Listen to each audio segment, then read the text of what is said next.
Welcome everyone to the bi-weekly ZKsync proposal review call. We have a jam-packed call agenda prepared today with lots of really great and exciting updates to go over, including a new TPP draft that some of you may have already seen on the forum, updates on ZIP16 v31 on-chain submission, preliminary H1 report from the Providium Roadshow program, as well as the Staking Pilot Season 1 report and Season 2 announcement that was posted a few weeks ago now, as well as a exciting presentation from ScopeLift on some protocol fee research that they've been doing as well, in a post that they shared on the forum last week. So let's dive right into it. First up, we will start with the new TPP that was posted on the forum on Monday this week. The proposal seeks funding for Meta Labs to execute the 2026 Providium Roadshow and convert the active institutional pipeline into deployed chains and growing institutional network. We have Alex Zakowski and a few other Matter Labs team members on the call today to walk us through the proposal and say a little bit more about it and also answer any questions that folks may have. So I will pass the mic and also screen, I assume, over to Alex. Thank you, Shelby. Great. Look, we've discussed that already during the last call, and the proposal itself is pretty detailed, but I'm just going to give a very brief overview. I'm not going to go in depth now as last time, so that we have more time for questions and actual discussion on the points that matter. But the last couple of months, I have personally spent a lot of time in conversations with financial institutions. I was in New York and Miami in many meetings in person and online, and the situation, the status of the market is, while crypto is experiencing unprecedented bear, the institutional sentiment is at all times high. There's a sense of urgency and enthusiasm, and everyone is moving fast, and everyone is figuring out how exactly they're going to embrace digital asset strategy. And these conversations are now getting very concrete and moving towards closure. And we as ZKsync, with Providium, with the technologies that we have, among the top competing solutions, top competing architectures that people evaluate on the banking and financial, regulated finance side of the world. We're not very active in the open chain space. It's a very commoditized space with lots of other participants, and we decided to focus squarely on the use cases that require privacy as a gating requirement, which is all of regulated finance. And from the alternatives that are available, we actually have the strongest technological basis. So what we're going to do is we're going to go all in, even deeper on that topic, and do our best to make ZKsync the default and we have a real chance to put a flag and become the place where, or the technology where the next 20 years of finance are going to be built on. With Providiums, with private zones, with atomic interop, with privacy between them, all the controls that we have, and so on. So we need to go all in on that, and this is why we're asking for the support. As you know, Meta Labs has not received any allocation in the TG other than for the investors and the team. So Meta Labs itself did not have it. So we fully depend on the community and token governance for these types of initiatives and engagements. So the details here on the screen.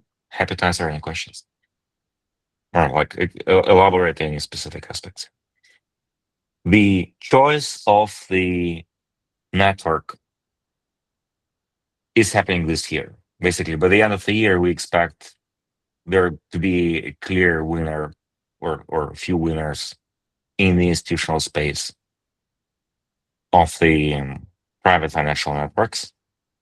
If we are among the winners, this will mean massive benefits for the community, for the ZK economics. The fees will all be channeled through the ZK token back into the ecosystem.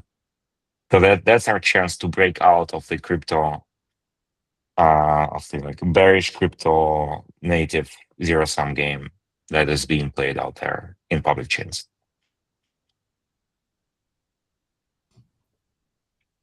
Great. Thank you, Alex. Also, the slide's nice. It's nice. It's nicer than scrolling through the proposal, which is what we usually do. So great to have that. Any questions for Alex or the Matter Labs team on the proposal? I saw there were a few on the forum, but curious if there's any others on the call today.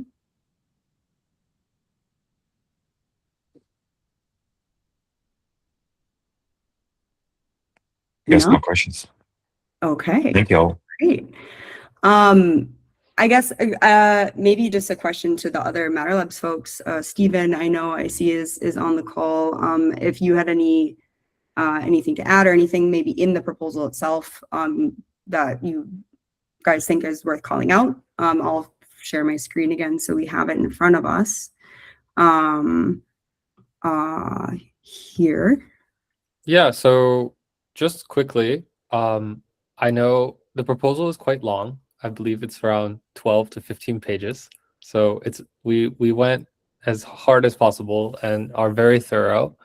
We have noticed there's a few questions on the forum, and we're currently in the process of drafting a response for that. So that'll be coming probably within the next hour or two.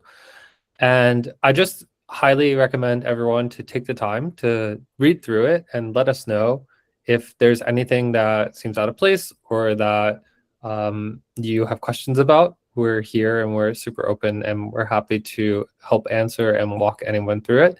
Like Alex said, the time is now, essentially. And Matter Labs has decided to go all in on Providiums and institutions and moving forward. And I think that we're at this very unique moment in time where the institutions that are onboarding onto crypto, you see news about it every single day. They're picking which rails that they want to build on. And if you know anything about institutions or banks, is that one, they move slowly, and two, when they make decisions like this, they lock it in for the next 5, 10 plus years. So this is the opportunity for ZKsync to really branch out and break away from being just another L2 to actually helping lead institutional narrative across the entire crypto space. So that's why we're going all in on this, and that's why we love your guys' support. And yeah, happy to answer any questions that anyone has. Feel free to, just post on the forums, and we're gonna be responding to every comment there. So that's really it. I don't have anything else to really add.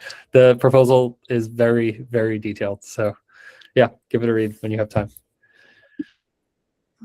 Great. Thank you. Thanks, Stephen, for adding that. And I guess maybe just one thing I noticed when I was reading through this too, and that is maybe interesting just to like connect the dots for folks. It seems like you guys have already kind of been doing, the Providium Roadshow, literally the Providium Roadshow program over the last few months as well. And this will kind of be a continuation, but like bolstering of the Roadshow program, right? So my understanding, and please correct me if I'm wrong, is this proposal will kind of like adopt or absorb the existing Roadshow proposal, and kind of like 10x, 50x, or whatever. That's correct? That's correct. And I can jump in here, Shelby. And I don't know if you want to share the screen about the URL with the Providium Roadshow, just for people to refresh their memory. I'm also very mindful of the fact that we are talking to the people who are in the call, but also we're talking to the people who will listen to this in demand, right? So, just want to be inclusive of everyone. So, hi, by the way, everyone. My name is Vasilis. I'm working on the business team at Matter Labs. Very happy to be here. So the Previdium Roadshow, although it has a very fancy name, what actually it is, it's how we take our value proposition, our offering, to the ground, right? How we go to events, how we organize very curated experiences that we target specific people and organizations to go and pitch our technology to them. I have been in business development for many years of my life, even before Mother Labs. I was at Microsoft, and I'm saying this to you because how you optimize events and activation on the ground is a never-ending exercise, right? Some teams go very big and do very splashy partnerships with the logo everywhere, which works in some cases. And we did that 3 or 4 years ago. And we had ZKsync prominently featured in some events. Our realization, our assumption, our conclusion from that era was that when it comes to enterprises, you really need to be very specific and very curated. Otherwise, this idea of a shotgun approach doesn't work so well. So with that said, H1 of this year, which finishes end of June, we completely changed the trajectory and the strategy. And the idea was that we want to go only to events that we know our customers or our prospective customers will be there, right? And not just try to talk to them, but curate events, dinners, small, gatherings, and talk to them in a real human level. Establish a connection, get to know them so that the follow-up is easier. So you can all go and read what we did in H1, right? We were in New York for the Digital Asset Summit. We were in DC for the blockchain summit as well, where we announced the Carry network. And through those very curated events, other mini events came up which were for free. So for example, I managed to go to the White House and talk about ZKsync. You can see the photo there, because we were in DC with Alex and we just met the White House team and we just scheduled a meeting. That would take us, thousands of dollars in association fees just to try to have a shot on meeting with the White House, right? I'm traveling next week to DC to talk about Clarity with regulators exactly because of this event. So I don't want to go into each bullet point on what we did per event. I don't think this will be very productive. You can all go and read it. But what I want you to remember from this part of the conversation is that the plan of ZKsync is that even in H2, we want to continue doing those very curated experiences. Some of them cost money. I'm not trying to say that everything is for free. Some of them are costly because they're very curated. Alex will be in New York next week talking at the ETH conference. End of June, we will be in Zurich for 0.0 Forum, where all the big European banks are. But you are not going to see huge splashy sponsorship and parties from ZKsync. That era of crypto is way over, or at least is way over for ZKsync.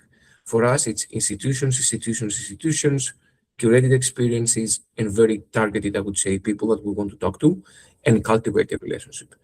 Another example, without naming the name, for obvious reasons, next week we are meeting with one of the biggest FMIs, financial market infrastructure companies in the world, one of the key pillars of the American economy, because we met them in New York and we established a connection, and now we'll have a very important meeting with them.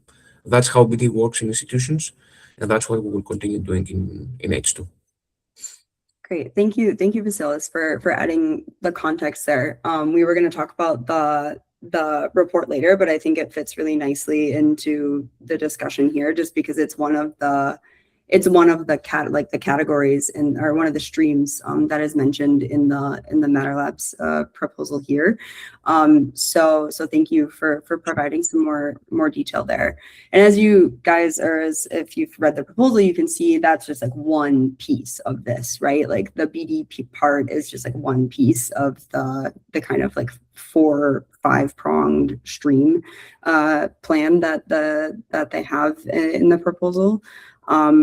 I guess, is there any, I saw in the chat, there were a few questions. So curious if you folks want to ask those now.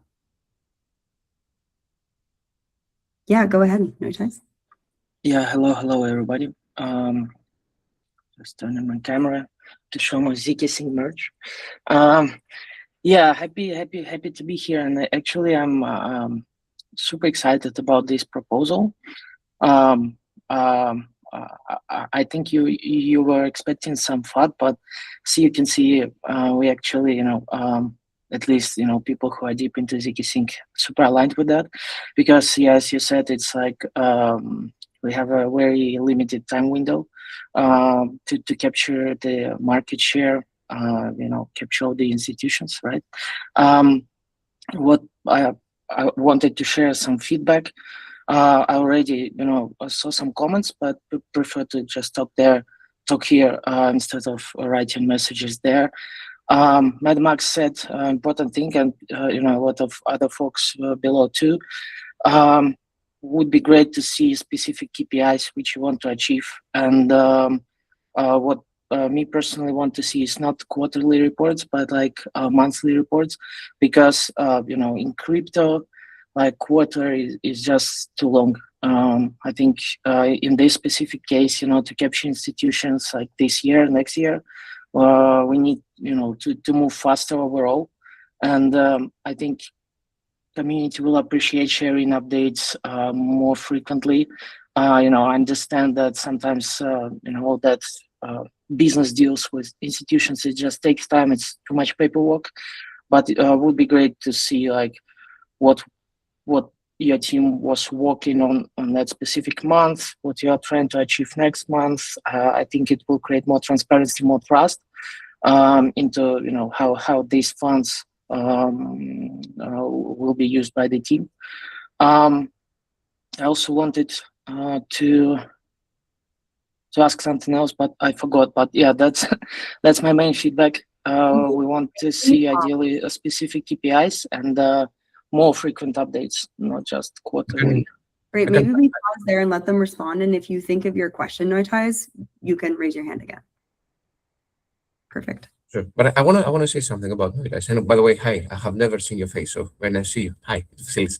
I need to drop in 2 minutes. I need to have a family obligation, but I want to comment on that because it's a very good question. First of all, there will be an answer on the forum for those people who are not in the call and they just read stuff online, right?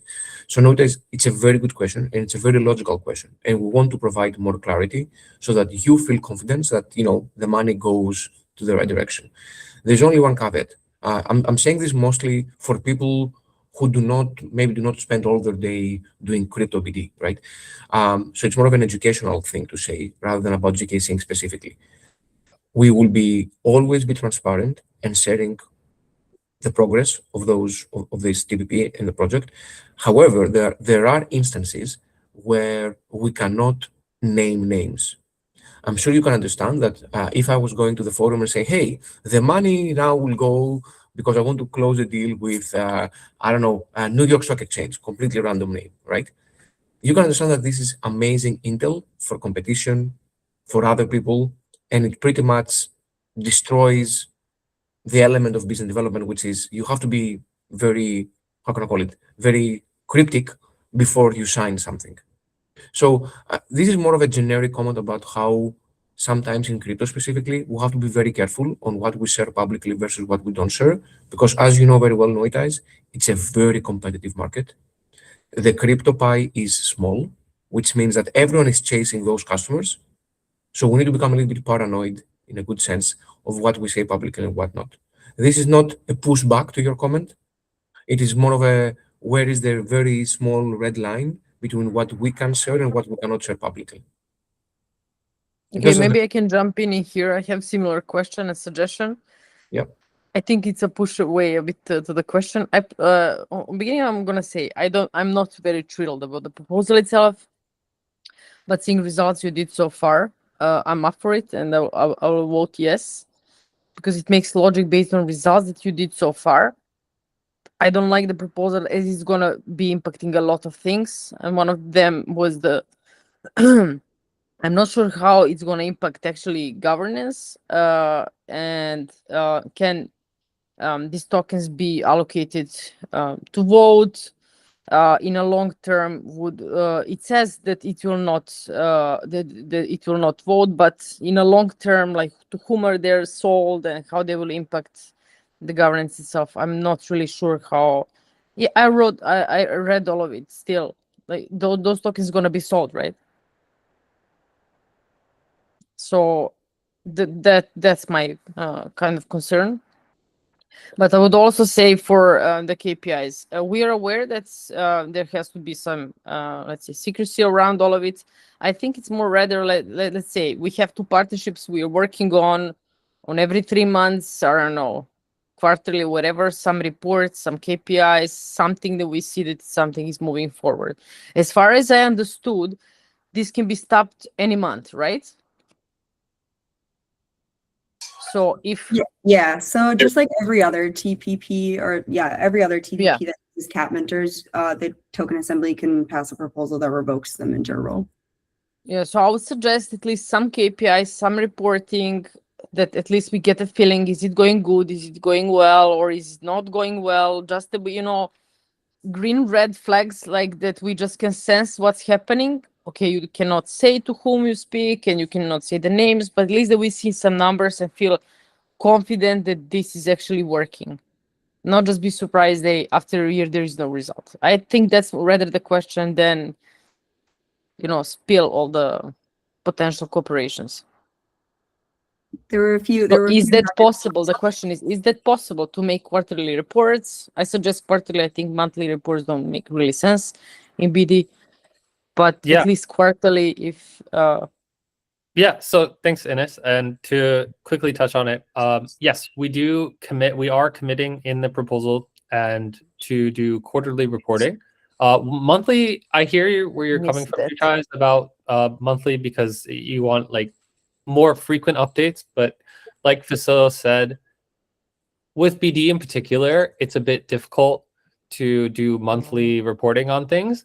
But we do commit to doing quarterly. And from what Max brought up, I believe that it would be good, and it's something that we'll focus on as well, as having not just the Matter Labs quarterly reporting, which is typically highly technical.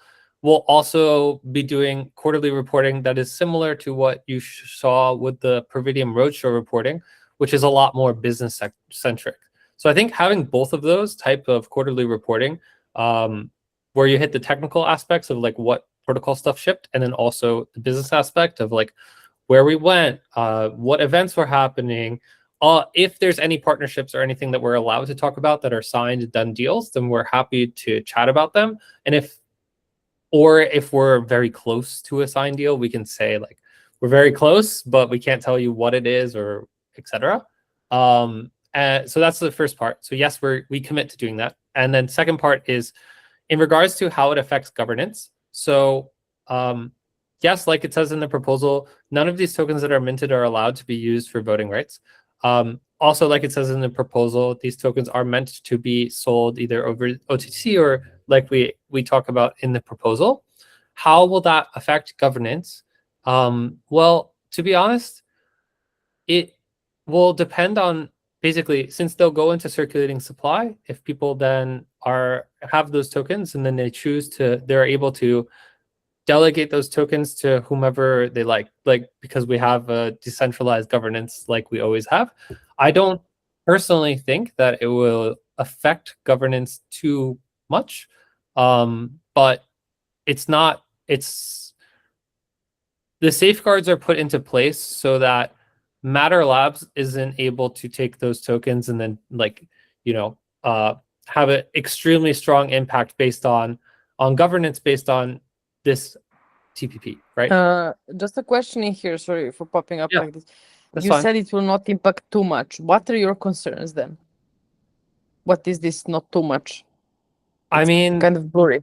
I think it's hard to tell, maybe. I mean, it's really hard to tell, but from terms of like total token supply, it's roughly 3.8% of token supply that over a course of 1 year that will be minted, right? So in terms of it's not a substantial amount of tokens that will be allocated to one person or entity. And I don't think it will have any impact on the current delegation landscape of ZKsync. That's just like, I can't say anything. Once they're in the market, I guess maybe the question, you don't really know, right, what folks will do with it. But the hope is that we've designed, governance mechanism and a governance system that is, strong enough and hopefully loud enough that folks can find it and plug into it if they choose to then delegate those tokens or participate in governance themselves, etc. Yes. But I think it's to maybe measure that. Yes, it's really difficult to measure that in particular, but also just the fact that it's 3.8% of total supply. It's not something like 30% of total supply. And if it was like 30% of total supply, that's something that I do agree can throw everything out of whack. But I don't think it would in this instance. So I'll pause there. I saw Avi had his hand raised for a while. I was going to say, maybe we, just for the sake of time, I wanted to give Avi a chance to say a few words. And if there's any other questions, we can take those too, but then move on to the other items on the agenda as well. Avi, do you want to hop on? Yeah, hi everyone. Thank you so much for your questions. I think one of the really critical things that we've been thinking about with respect to transparency and reporting, we started this process last year. So Shelby, if you could scroll to the evidence of execution part of the proposal, that would be incredible. So what we sort of discussed internally last year is, how about we start with transparency reporting, even regardless of us sort of coming up with this proposal. So if you can see, we have been delivering these transparency reports for Q1 25 to Q4 25. And also we've already delivered a report for Q1 2026. Now, part of these reports also include ecosystem updates. So for example, if Shelby, you click on Q4 2025 deliverable report, part of that, yeah, that one. Part of that, it's very technical, but if you scroll down to point number 5, we have included some updates with respect to what the network adoption looks like. So what I was hearing is, hey, we should continue doing what we're doing and also give more transparency around specifically Providium. And that is something we will most definitely do. And to sort of echo Vasily's and Stephen's point, I think a monthly reporting sounds great on paper, but we don't want to take away a competitive advantage. It's also why a lot of funds don't do monthly reporting, they do quarterly reporting. Because the moment you start doing monthly reporting, we will be able to mention names. So we'll be like, hey, we've spoken to someone, but we can't name names. And all the bullet points will be catered towards, we've had conversations. We can't add a lot of specificity. I didn't suggest that will monthly take away. reports, if that's answer to me. Yeah, amazing. Yeah, we want to maintain that competitive. I didn't propose monthly reports. I said they don't have sense. I said quarterly reports. Yeah. Sorry, this is not a response to your question. This is in general. Sorry. This is what we thought about internally as well, to make sure we don't take away that competitive advantage, because the entire ecosystem is now going after institutions after we made that pivot. So we were the leader in that pivot. Yeah, those are just two comments. Great. Maybe just a call out here too for folks on the call or folks watching the recording on this week or over the next weeks too, is to, if you have thoughts or comments on the format of the reports that already exist, it'd be great if you want to share that on the forum. We just looked at the Matter Labs quarterly reports, but also this Providium H1, report as well. Like, if you have thoughts or comments on what's missing or what else you would like to see, feel free to go drop a comment there. Also, might be useful for the Matter Labs team going forward too, and how they structure their upcoming reports, if you guys have thoughts.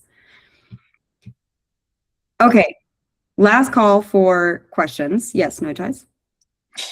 Yeah, just wanted to add that when I talk about monthly reports, just for the context, I work in marketing and communications. I don't work in like BD stuff, so that's mostly like a proposal to your communications team. I feel like there is an interesting opportunity to create a narrative, like as I pushed on my Twitter, and like go big or go home. This is the bet that we need to make, and there can be created interesting communication activities around that. So it's like a challenge more to your communication team, marketing team than to BD. Yeah, what you said about quarterly report not giving competitive advantage, it like makes sense. I agree. My second question, which I wanted to ask, I counted 17 mentions of tokenized something in the proposal, but I didn't see anything related to payments. And today, MasterCard announced, that they're bringing their settlements with in stablecoins on chain, on some competitive chains. So, is it something you guys are looking into, and working on, or mostly specifically focused on banks and tokenized securities, deposits, RWS, whatever? Because I feel like payments is something that can bring a lot of value, a lot of fees, and then a lot of value to the ZK token. Yeah, so I can't talk too much about this. Again, like this is the BD aspect, right? But I will say I have a few things I can talk about that we've published publicly. So the first thing is that our main focus is on Providium, and within Providium, it's tokenized deposits. So you can think of tokenized deposits as the bank's response to stablecoins. So it does encompass payments. This is an important thing that also is getting addressed with V31 is like the first step of it, where you have public interop, and then after V31 is live, we work on V32 and V33, which will incorporate private interop. So private interop in conjunction with tokenized deposits on Providiums is basically the bank's way of doing payments with their deposits, right? And using a private interop, we'll be able to transfer these seamlessly between Providiums, but also once we unlock basically private interop to L1, which is Ethereum, banks will be able to do that. So that is a big piece of it. We have other stuff cooking that I can't specifically talk about yet because it's not public, but it is also focused on payments similar to what was announced today. And yeah, that's where we are on top of it. Basically, all of this stuff is something that we are focused on, but where we see the biggest gap in the market right now, and that is the tokenized deposits and also tokenized treasury management, which you have seen with our recent announcement with TC Mag. That's what they're focused on, which is similar to tokenized deposits, but instead of banks, you can think of it like tokenized treasury networks, which is giant multinational corporations. So you have a giant company that is spread across the globe that has, hundreds or thousands of bank accounts, and they have, billions of dollars. Like, for example, like, something like Apple has like hundreds of billions of dollars that they have to move around all the time. They wouldn't use tokenized deposits because they're not a bank, but they would use something potentially like a tokenized treasury network, rather. So those are two big areas that we see a lot of growth in, and that are not specifically addressed in the market right now. Whereas when you go to payments and you go into stable coins, that is something that is super heavily already expanded upon in network, like between Tether and USDC and all of the different companies that are doing stable coins. We see that the gap in the market that we are specifically positioned to, capitalize on the best would be tokenized deposits. So that's what we're main focuses on, but we're also working on payments as well. It's in the pipeline. I just unfortunately can't talk about specifically what we're working on in that because we haven't made that public yet. So yeah. Okay, thank you, Stephen, for adding that. A little shift to BD preview on these governance calls. It's always interesting. I will say that just do, for the sake of time, we will have to move on now. However, if you have any questions or comments on this proposal that weren't addressed today, feel free to drop them directly in the thread on the forum. There's already a few there. Stephen, I believe, mentioned earlier in the call that they're working on kind of response to some of the questions that are already there. So if you have some now or throughout the coming days, feel free to drop them there, and they'll get to those, get to answering those. Thank you, everyone. Thank you to Alex again for joining today, and thanks to all the Matter Labs folks who were on the call today answering questions. And thank you, delegates, for all the great questions and the discussion.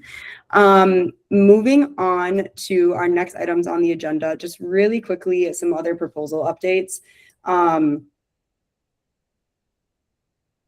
Sorry, just muted myself. Some other proposal updates, ZIP 16, so V31, this draft has been on the forum for a minute here while they were finalizing the audit and doing some final testing after the audit was completed. They're currently expected to be submitting this on chain now mid-June. So keep an eye on that. We'll keep you guys updated on ZIP 16 and when it's on chain or when it's expected to go on chain if we get a more concrete date.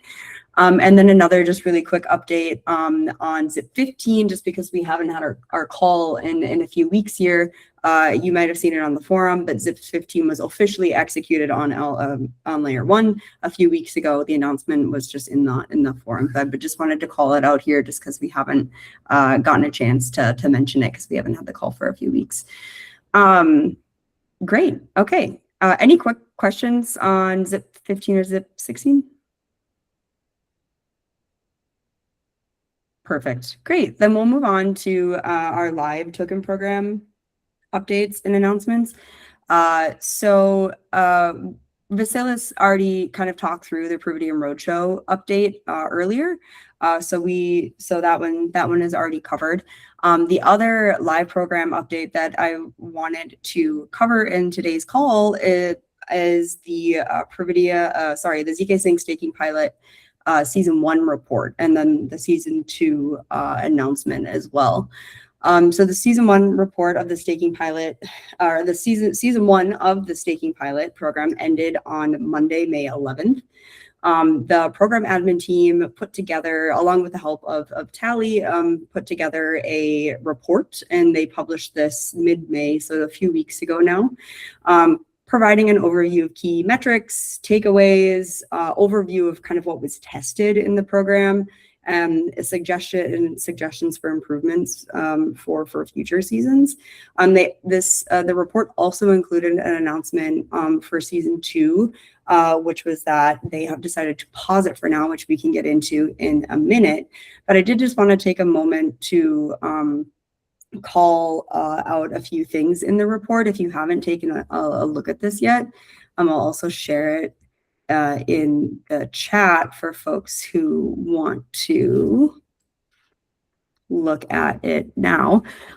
So if we remember, the point of the staking pilot program was just that. It's a pilot, right? It was meant to be a testing grounds, a little sandbox experimentation sort of space to test out staking infrastructure for a potential future ZKsync staking, a final like staking sort of infra state, and also to aim to increase delegated ZK to active delegates. Those were like the two main points of the program. The report outlines, it provides some stats for both of those some of those points. So one, the first part here is just talking about like participation metrics and what the goal, this was from the proposal itself. The first season was meant to, it had a 400 million ZK cap, but that was reached by about 87%. So it had about 355 million ZK staked for season 1. This was across 4,000, almost like 4,400 addresses, which is really interesting just to see, the volume. This is, of course, like the first time as like the ZKsync ecosystem that we're seeing kind of appetite or, involvement in any sort of staking program, even a pilot. The season 1 was also, it had 10 million ZK total to distribute. It ended up only distributing 5.3 million ZK of that 10 million ZK. But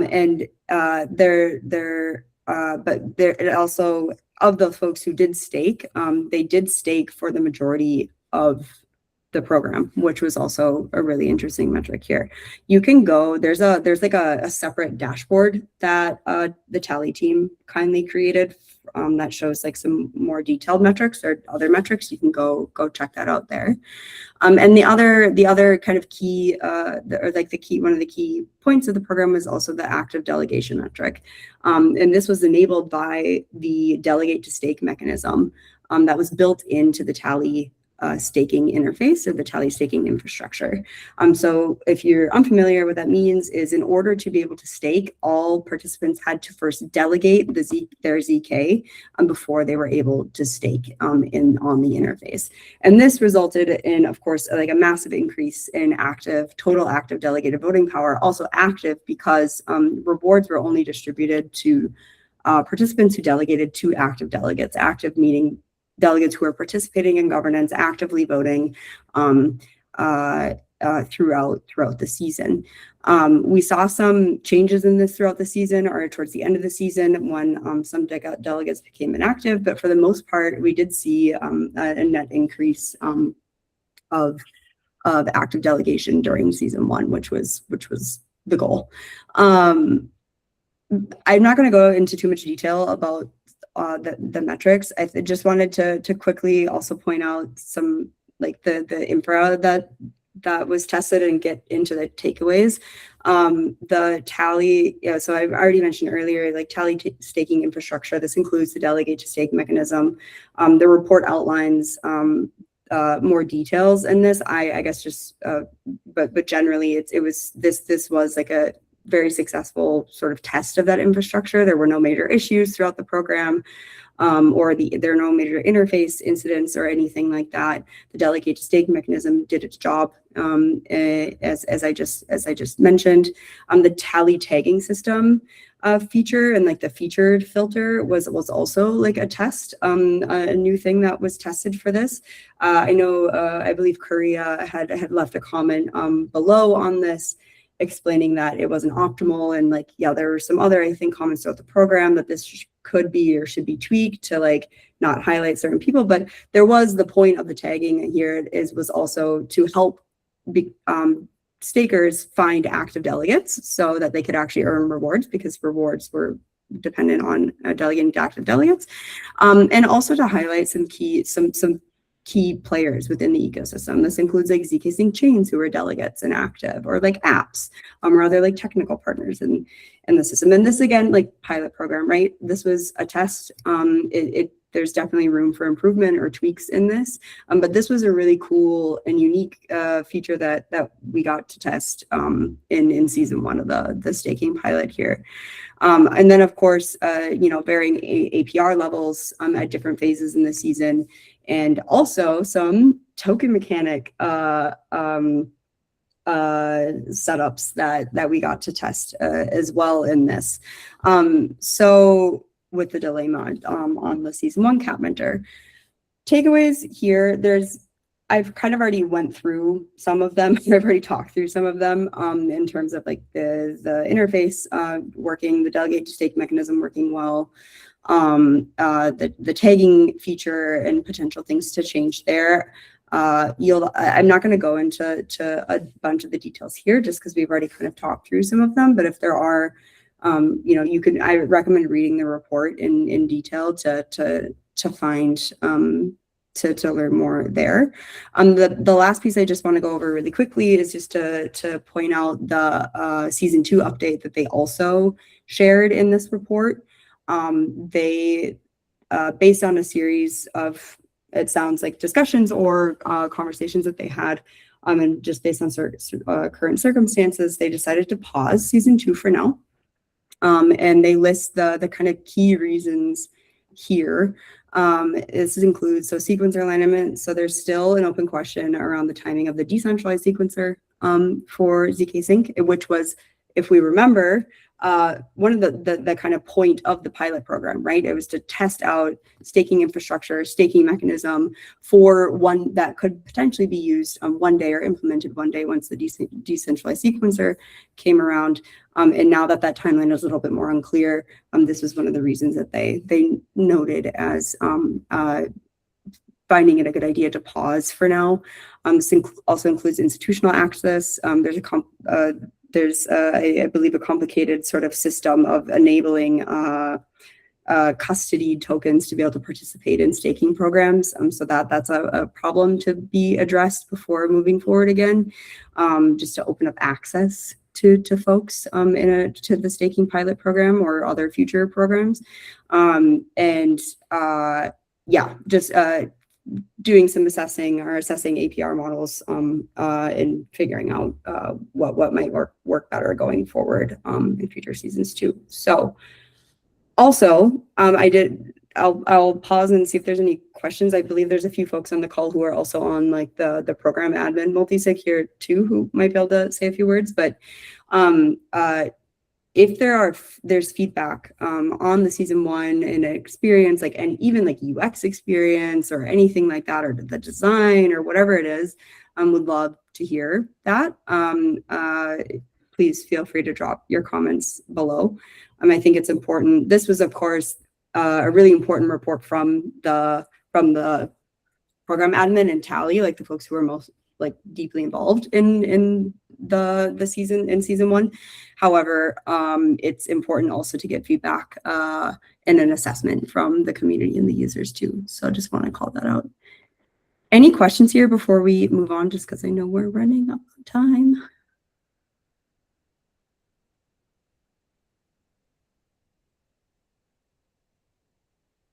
Yes, I know.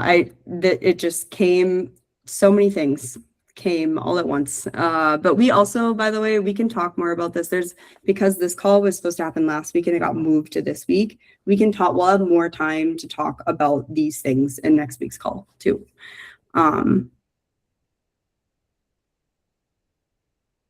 But yes, I will, if there's no questions now or immediately, I will actually pass the mic over to Alex from ScopeLift, who is on the call today to talk about his new post that was shared on the forum recently. Cool. Thanks, Shelby. I'm just going to give a quick overview of this forum post we shared a week or two ago. Basically, through the through the GovInfo program with the ZKsync Association support, we looked into different protocol fee mechanics. So what this means is modifications to the protocol where protocol fees could be taken, or the token can be used to create more community alignment. An example of something that's going live is the V31 upgrade with the interop fees. We took inspiration from this protocol upgrade for some of the mechanics we're going to present today. There are 3 mechanics we're going to go over, and they each slot into the ZKsync protocol lifecycle around the same point. Some are different points. And for those that don't know the protocol lifecycle, we can think of it as 3 distinct stages: commit, prove, and basically finalize. I think it's also called execute. So commit, you can think about as like a Providium chain or a ZKsync chain as committing to the blocks they're going to produce. Proving is proving that those blocks are valid, and then execution is finalizing those blocks. So any questions on that so far? We tried to keep it high level without going too into like the technicals and what it would actually take to implement these things. But if anyone's confused. Yeah, I think maybe, Alex, just for a little bit of context setting too. So yeah, I think you had mentioned this. So with B31, with the interop fees coming up, these are some like additional protocol fee avenues that you guys have been looking into. And I think what would be interesting is maybe just to go, I think maybe just go through these three examples, and if it makes sense or possible, like put it in relation to either the interop fees that will be on chain and how they're maybe different from what we'll see with B31, or also like if you have examples from other ecosystems too to pull in. I think that would be helpful. Yeah, I was planning to just go into the three different mechanics, but I just wanted to make sure that people at a high level kind of understood this life cycle. Cool. So let's dive into this first one, which is operator fees. This so interop fees are charging a fee on interop messages. Operator fees would be charging a fee on transactions that are finalized via gateway. So the sort of mechanism we're presenting is a fixed fee, similar to what the interop fee does, and that would be assessed on the execution stage of the protocol lifecycle. So that's the first one. We scroll down to the next one. This one is would be implemented at the commit stage. This would basically make it so that operators have to stake in order to either, like, there's different avenues to go down, but potential avenues could be operator has to stake in order to have their blocks include their proofs included in the gateway proof aggregation, or to even add their chain to gateway, they could provide some stake in order to participate. So this would operators would provide a stake into a separate contract, and basically if a chain tries to commit and they don't have the required stake, they won't be able to even like commit to a group of blocks. So that's the staking one. And then the last one is this is the most open-ended, the one that would require potentially further investigation, but this would be adding new or custom proving tags. So right now, ZKsync just proves that the blocks are correct, but you could have other alternate paths where a Providium might want to say, like, these are, these have no transactions that were in a hack or something. So it's like a clean block. There could be a separate path for them to pay to prove that and have their blocks tagged with that sort of proof. And this would also happen at this commit stage. And can you remind us, Alex, so we're talking about these three stages: the commit, prove, and execute. Where would the interop fee, the public chain interop fees be at? Which stage would they be in, for example? They would be they're in the execute stage. They're in the execute stage. Okay. Yeah. So yeah. Got it. Yeah. Cool. So those are the three mechanics at like a high level. Just to like summarize, one is taking like a fixed fee, another is requiring operators provide stake in order to have their in order to participate in gateway, and then the third one is to add custom proving types if operators want to prove things besides validity of their blocks. Great. Yeah, thank you, Alex. This is helpful. Just to get a little bit of to talk through a very technical, heavy document. Or I think it's not super technically heavy, but it's nice to have the presentation. Any questions or ideas, thoughts? One thing, Shelby, I want to say before going to questions is that these are just 3 suggestions and they're not meant to be exhaustive. So we just wanted to start the conversation with the community. So we definitely would love to hear if people have other ideas or if there are potentially other paths for protocol fees to look down. Absolutely. Yeah, good shot.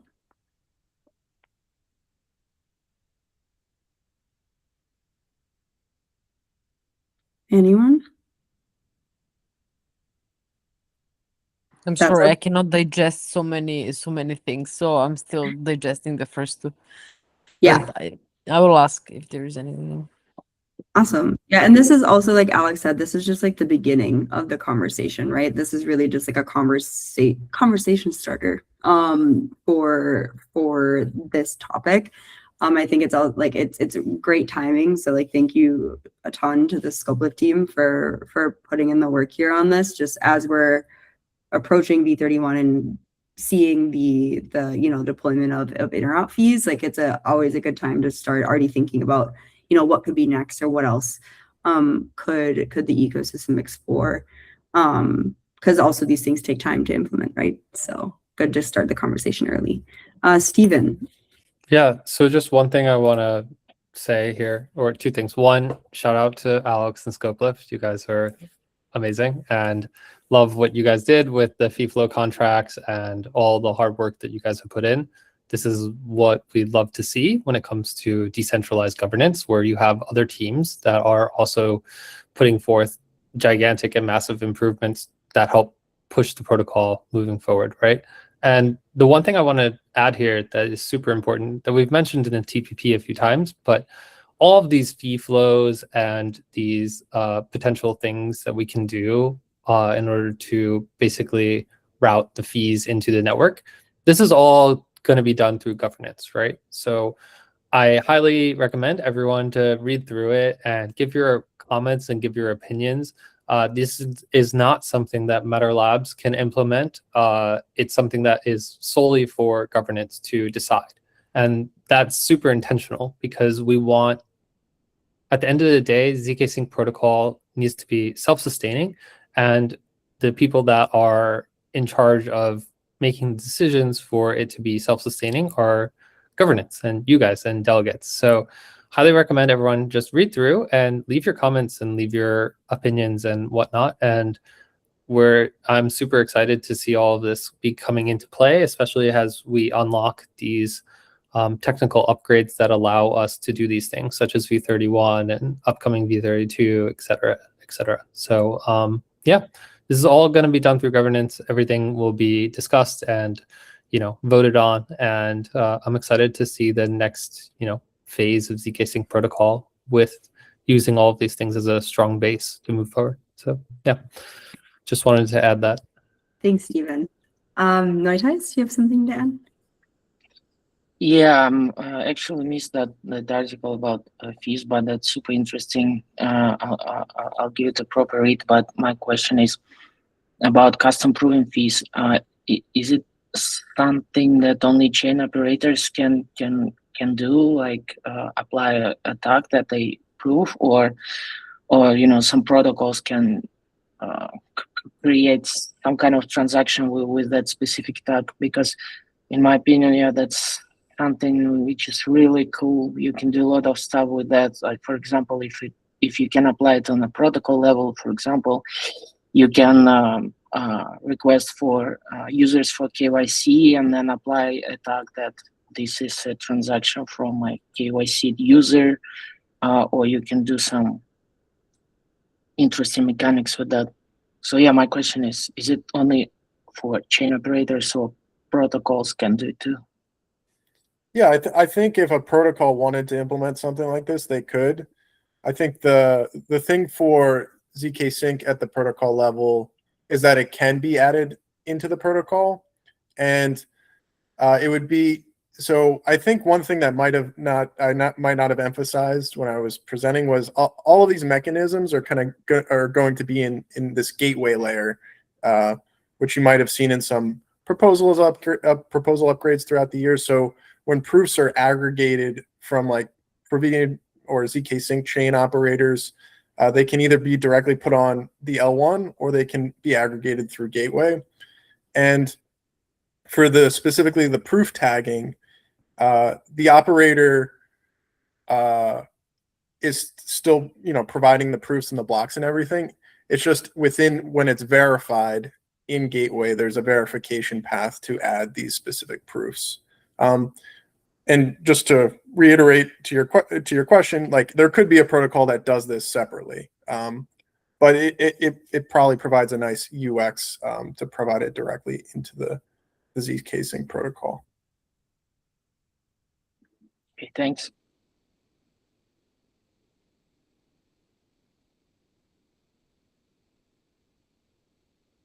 Awesome. Okay. Great. Thanks for the question, Nitez. I realize we are over time. So thank you everyone who is still on the call. And thank you, Alex, for presenting today. I think this was a really good preview to what will be like many months long discussion and dialogue and exchange of ideas for these for protocol fees or other fee considerations. So thanks for coming on today and doing that. I will say that we will skip the last item on the agenda, the new token program, the Midter overview and deployment interfaces. We will cover that in next week's call. So we have some more time to actually discuss and go over them because they're pretty cool. So I will call it today. Thanks again to everybody who joined, to the presenters, as well as all of the delegates, and for all of the great questions. We will have the call notes and recording up on the forum tomorrow, end of day. I hope everybody has a great rest of their week. And yeah, we'll talk next week. Thanks, folks. Thank you, Shelby. Bye-bye, everyone. Thank you. Bye-bye. Thank you, Shelby. Thanks, folks.